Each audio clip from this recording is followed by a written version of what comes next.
Hey, bro, honestly, Cook this year, I ain't gonna lie. First year, honestly, that boy already made a way better drive, and then Landry, bro. Like, look, I was saying this is my ideal roster for the Hawks. I'ma say it again. Now that we got, a 7-footer, obviously he gonna have to develop. I don't know how long it's gonna take. But Big O, I wanna be able to put Big O at power forward, put Jalen Johnson at small forward, and have NAWS shooting guard, and have either CJ McCollum or Kingston starting. If it's CJ for the first year, that's fine. But obviously, Henry, we just picked him up. I'm about to look at his highlights. We're going to see what he's talking about. But we cannot lie. Us getting Henry at that 52 pick was crazy. We could have dang near got him the 23rd, and we picked him up. So it worked perfectly for us. Like, I feel like he definitely, he got potential. That's all I'm going to say. But we still need a vet. We still need a rim protector, big man. We still can get Walker Kessler. That's my ideal pick now that I'm thinking about it. He's younger than Isaiah Hartenstein, but if we get Isaiah Hartenstein, I won't be mad. Bro, you keep talking about the Knicks. We're not talking about the Knicks no more, bro. We're not worried about the Knicks no more. But yeah, Jock Londale, do y'all think we should re-sign him? I don't know, but I couldn't really see nothing from him like his first season. I mean, he could shoot, but defensive-wise, I don't know if he got it. I feel like we still going to need, a vet center. If we truly want to get rid of Big O at center, bro, and put him at power forward, that's my opinion. I feel like we got to go get, not even a vet center. We can go get, like I said, Walker Kessler, and I'll be happy. He could be a starter center. But we going to definitely have to get rid of Kuminga, Crispy, or I should say one of them, one of them, or at least two of them, gonna have to get off the team. We want to get a center, and I don't know. But backup lineup, I already told y'all, I want to have the Henry or whoever backup center. I want Kuminga at the 3. It's not realistic though, cause Zuby. But we got 3 rookies this year. It's not realistic that all of them gonna be on the team. One of them is gonna be playing in College Park, playing in the G League, and playing for the Skyhawks, whatever the team was. I think it's College Park Skyhawks. Y'all will correct me if I'm wrong.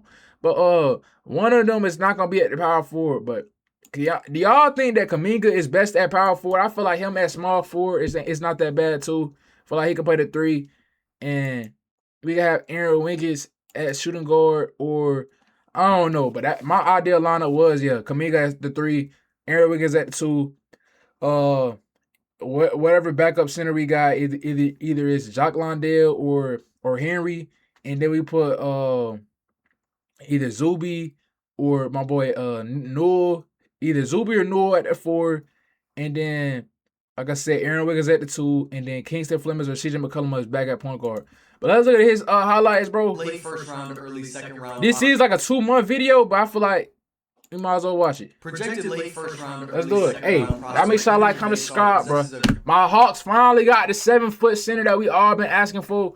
Obviously, it would have been kind of, more exciting to get a day, Mara, but I don't know. I like this value of this pick, bro. This dang near was a steal of the draft, in my opinion, bro. Nobody was expecting him to drop this low in the draft, and we got him. Come on. Very intriguing blend of size, skill, and versatility. And he has all the tools to become a very valuable modern big man at the NBA level. So today, we're going to be talking about why. The 22-year-old's measurements at the NBA Combine were not the most eye-popping, but they definitely are solid. On the court, he's going to be 7 foot with a 7-foot 2-inch wingspan, and also have a 9-foot 3-inch standing reach. And lastly, weighing in at only 227 pounds, this will definitely be a place of emphasis for growth for him for offensive and defensive purposes, but we're going to dive into those specifically later. Now, I ain't gonna lie. I was bad looking at him. He definitely gonna have to put on some more weight. Same thing with like Kingston. They're gonna have to put on like 5 more pounds of muscle. Put on that NBA weight.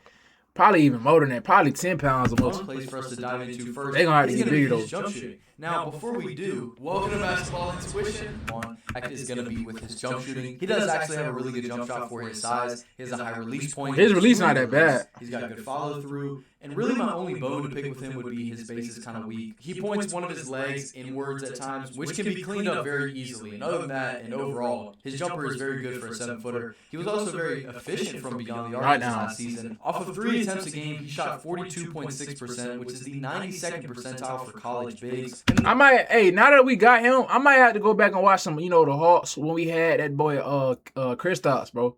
Because Kristaps was able to stretch the flow for us.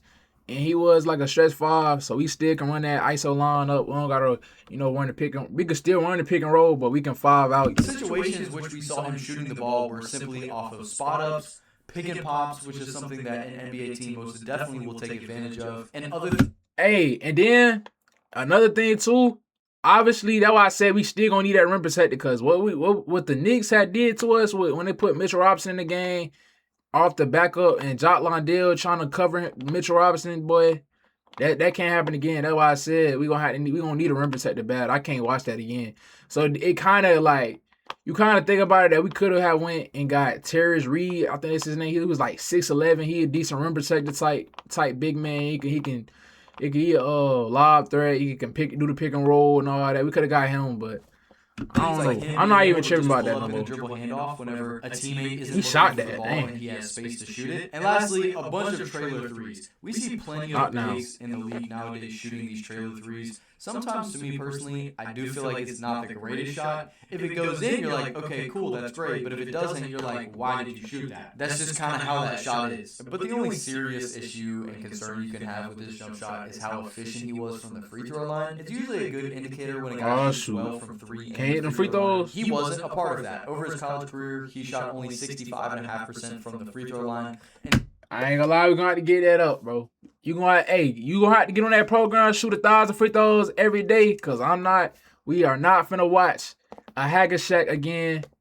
Well, not even again. I'm not gonna watch a Hacker Shack on my team. That's what I'm saying. I'm not gonna watch that, bro. You're gonna have to get your free throw percentage up. We definitely gonna get that right. Season, it was I ain't gonna lie. 61.5%, which for bigs in the NCAA is only the 10th percentile. Does that automatically mean he's not gonna be able to shoot the 3 ball in the league? No, that's not what I'm saying at all. But it's definitely something worth mentioning. Now, one last positive is we did actually see some nice mid-range shooting from him here and there. I don't think it's going to be a shot we see all the time, but it is nice that he has that tool in his arsenal for late shot clock situations or just something you see every couple games. And it's just nice to have got a little fadeaway because teams are going to have to guard him and respect him at all 3 levels. He shot 7 for 15 on long mid-ranges for a total of 46.7%, which is a great percentage, but again, that's very small volume. Now, instead of us continuing with the scoring, I actually want to talk about him pass because this was very flashy and fun to me. Are we looking at a big offensive hub like Jokic that can run your offense? No. I would compare him more to a lesser version of Adai Mata, which is definitely a good thing. I, by the way, would recommend watching that video. That's how you pronounce his name? You're not going to run your whole offense through him, but you can run plays through him and feel confident about it. I thought he had good vision and accuracy, showing the ability to pass the ball to the inside and outside with the passes on the ground, and bounce passes, and in the air. And really, we saw him pass every kind of way that you could ask for. We saw him pass from the top of the key in the high post, in the low post with his back to the basket, or in the middle of the defense, a place that I thought he did a really great job at showing off his basketball IQ, just understanding how impactful it can be for a big man to have the ball with good vision in the middle of the defense, just being able to draw multiple defenders and make a good read. And lastly, we even saw him passing the ball after putting it on the floor. Now, he doesn't have no 5-star handle or anything like that,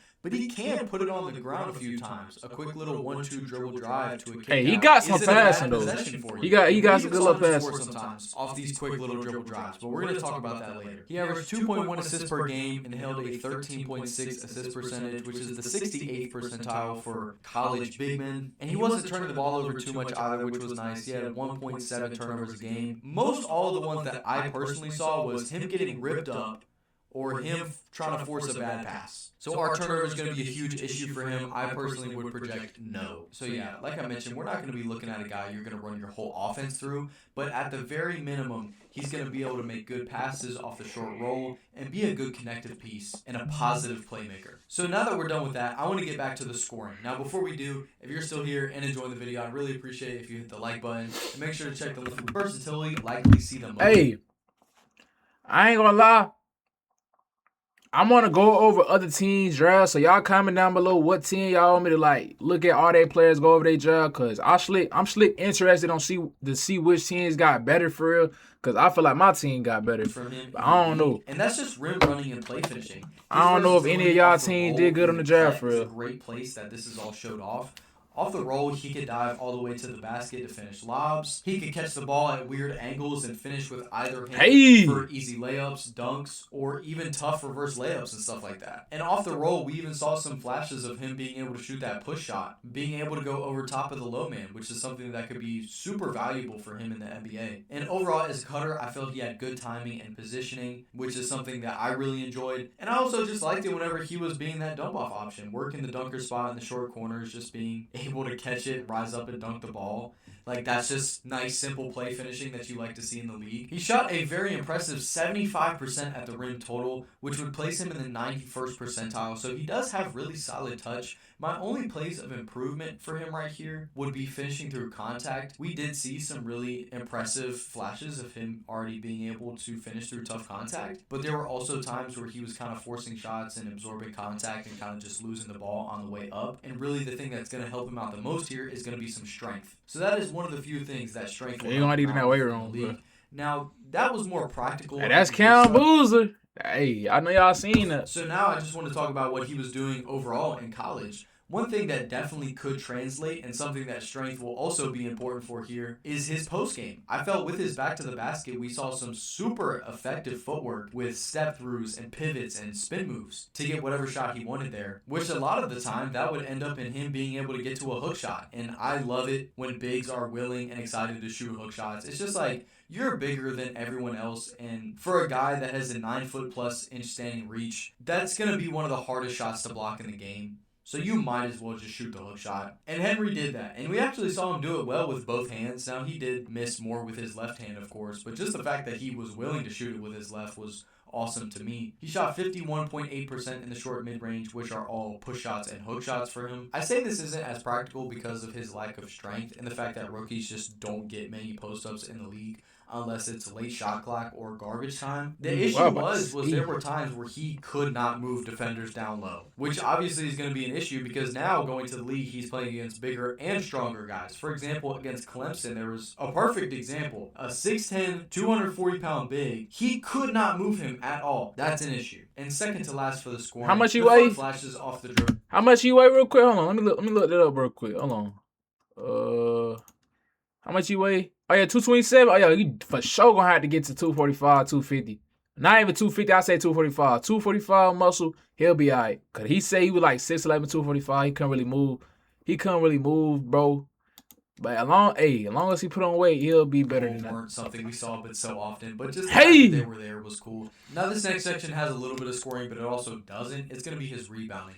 Now, as a defensive rebounder, he's going to have some struggles, I would project, because three of the most important things for defensive rebounding is positioning, strength, and effort, and he only has one of those, and that's the effort piece. I didn't feel like he had elite positioning, nor does he have the strength to compete and bang down low with strong bigs. So that's just not a great recipe for an NBA defensive rebounder. But he does have size, so that obviously is just going to get him easy rebounds. But I liked him much more as an offensive rebounder. He was getting easy offensive rebounds by giving that effort and just following up plays, diving in the pick and roll. And even if he knew his man was going to shoot the ball, still diving down low just in case he missed to get the easy offensive rebound and layup or putback dunk. He averaged 2.2 offensive rebounds a game this season in 31 minutes a game, which is the same amount that he averaged last season with Arizona in only 21 minutes a game. I'm going to credit some of that to Caleb Wilson because Caleb Wilson was out there getting... that's what I'm about to say. Why was there like... That's why I said the center position is so weird because why was there only like... There was only like 3 7-foot big men in this whole entire draft. Obviously, that it makes most sense. Everybody not 7 foot, but it's like a huge drop off with centers compared to like guards and small forwards in the league, bro. So obviously you gonna have to have the best. I feel like you're gonna have to have the best of the best here for him. At that position. I still think that he's gonna be a solid offensive rebounder. Now, lastly, and most importantly for him as a player, it's gonna be the defense. I start with the bad on defense, and I will continue with that today. One of the main issues that we've already mentioned is the lack of strength. He is not the weakest guy ever, and I do feel that he has very solid core strength, but he only weighs 227 pounds. If he could be like 240, 250, that's where he's going to be golden. Now, my perfect example for why this is going to be an issue he definitely, like I said, he definitely got in that way wrong. Running through him and just oh my gosh, both times they played. Is Cam one of the best college players? Yes. Are there better NBA players? Yes, there are. My next one is going to be the lack of rim presence. He is not this 300-pound enforcer that you're afraid to try and barrel into. He isn't the craziest athlete that has wild vertical pop, nor does he have a super long wingspan to make up for it. So you put these things together, and this is just not a very good recipe for. Cause look, most of the plays they showing is just him not being able to have the strength, bro. So strength is something that's not taught. He can just gain that. So I'm not even tripping about that. As long as the NBA, I said the NBA. As long as our our coaches and stuff getting him right, bro. As soon as he already in the building, bro. As soon as he touchdown, he getting that weight room, bro. An NBA big. It could be a problem for him having to guard 1 through 5. I'm not saying that he's going to switch 1 through 5, but what I'm saying is that guards can comfortably get to their floater over top of him because he's not exploding into the air to block that shot, and his wingspan isn't crazy. Against forwards and wings, they're going to be able to shove their shoulder into him and get easy shots at the rim. And bigs are going to be able to go over top of him at times. I'm not going to lie. There is more I want to say here, but I'm really struggling to put together words right now. So I'm just going to hope that you get my point. And my last bone to pick is just some dumb fouls. Every other college big has dumb fouls. I'm not spending any more time on this. Fundamentally, I felt like he was actually a very solid defender. And continuing with the good things, I'll start with the fact that his lateral quickness actually is very solid for his size. The place that we saw that the most was in the pick and roll. The way that we saw him simply being able to take the switch if he needed to, which isn't something we'll see probably very often. He'll play more drop in the league, I would assume. Much more importantly, if his point of attack defender was caught on a screen, he had the ability to contain the ball handler and keep them in check, which would lead to his point of attack defender having enough time to get low, or the ball handler having to pass or force a contested shot, or Henry even getting blocks. Now, he's not going to guard no De'Aaron Fox in open space, but can he cover in the pick and roll for a couple seconds and contest a shot? Yeah. Is he the quickest big in the draft? No, he's not, but he's serviceable. And I want to mention this. There was 2 plays that I saw specifically where we saw some Giannis Antetokounmpo recovery, blocking lobs in the pick and roll. I was blown away when I saw this from him. And just talking about the shot blocking now, we actually saw the lateral quickness pay dividends here. For his size, I thought that he covered space pretty well for a late first-round pick. Being able to go from one side of the court to the other and surprise offensive players for blocks. And overall, as a shot blocker, he wasn't the most impressive, only averaging 1.2 blocks a game. But he did show some really nice moments of playing that low man and being a help side shot blocker. But in the NBA, I'm not expecting him to be anything crazy. And my favorite form of his shot blocking was him being a straight-up vertical contester. Sometimes it wouldn't turn into a block, and it would just be him forcing offensive players to take tough shots. And other times, he would just stay vertical, and it would end up turning into a block. So him being able to play vertically is going to be super important in the league. And then lastly, a couple nice plays in the passing lanes, just using his length to force easy turnovers. That was another cool thing. I think Henry is going to be a good offensive big in the league. He really could be that day one. Defensively, he needs more strength. And if I had to compare him to a player, I don't love player comps. And this is the first time I've tried to give like a real player comp instead of just saying what other people say. I would say a better offensive but worse defensive version of Quentin Post. And QP actually is really good in my opinion. I think that he really needs more minutes. Quentin Post. The teams that I see him projected to be drafted by is like the Timberwolves, Grizzlies, Lakers, and the Raptors are the ones I've seen the most. My favorite personally I think would probably be the Raptors and the Lakers. I personally don't really care where he ends up. I just want to see him in a good situation. So let me know y'all's thoughts on him. Hey, he in the best situation though. He in the best situation coming to us. That's why I feel like we got him. You know, we traded up. The Lakers was gonna get him. But like looking at him, let me see what his his averages was.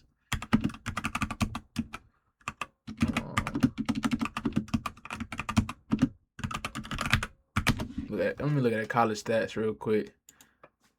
Hold on. So he averaged 17 points, 8 rebounds, and 2 assists. And he shot 42 from the 3. That's not that bad, but that free throw, like I said, got to get up. As long as he put on some weight at 7 foot, we can use him. Like we can work with him. I feel like he gonna definitely develop, be a good center, bro. Y'all let me know what y'all think, man. The Hawks draft, I rated an A. Like we dang near got most of the stuff we needed, well, all the stuff we needed. Like it is still some pieces like we got to get in the free agency, but with the draft, with what it presented. what players we got at like at the position we got on. I feel like we did good. Honestly, did way better than Landry, in my opinion, bro. So y'all make sure y'all like, comment, and subscribe, bro.